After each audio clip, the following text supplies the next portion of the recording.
Hello and welcome to Optimal Game State. This is a quick tip for Legions Imperialis. So one of the things you'll find is your models will be grouped into units of 4. And you're going to have hundreds of them on a table. So to kind of speed things up, make things a little bit easier, what you're going to want to do, or what I think you should do, is get some movement trays. Now getting movement trays for 4 isn't always the easiest. But it is doable. So here is an example of one of them from one of the companies. You'll find lots of variation of this. So this is just a square one with the 4 circles and a underlying base. So we can pop them in, and then that means when we are moving around this particular set of dreadnoughts, we're able to do it at once. So, I mean, it just speeds up the game very slightly, and things like that are just a good overall improvement. There's one thing wrong with this, okay, and that is the size. So, Legions Imperialis does have a very low size on bases, and that's kind of nice because the models are so small. So, like, if we do that, it's like it's a good chunk into these rockets or these missile launchers.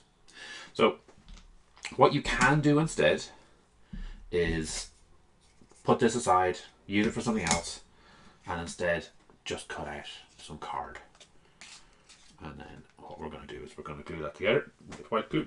So for this one, I've literally just used Pritt stick, and then I've glued that base onto here. Now, this was cut out from my new Warhammer Underworlds box, and once I put these in, actually I'll put it in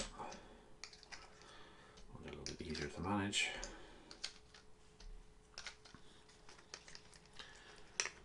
Ooh. Anyway, you can see that there's a slightly smaller profile for it. So that's it. That's a tip. We are going to be spraying them a bit later, and then we are going to put them down. The place I got this idea from was actually from a company called Sarissa Precision. So they make these. So if you want, instead, what you could just do is just buy these. They're in groups of 4, which is quite nice, and they have this really nice slimming section. These are quite good in that they do spread the 4 out. They are quite tight fits, but that's fine. And that's the last one there. So that means when you're moving these around, you can move into position quite quickly. Normally these units do. And there will be situations in which you won't necessarily want to have them grouped like this. At that point, you can just take them out. So as you can see, I put a little bit of texture on the top of this one, and I painted it. Yeah, that's it. That is the tip. Do I have anything else to mention? Oh, so yeah, I'll put in the link.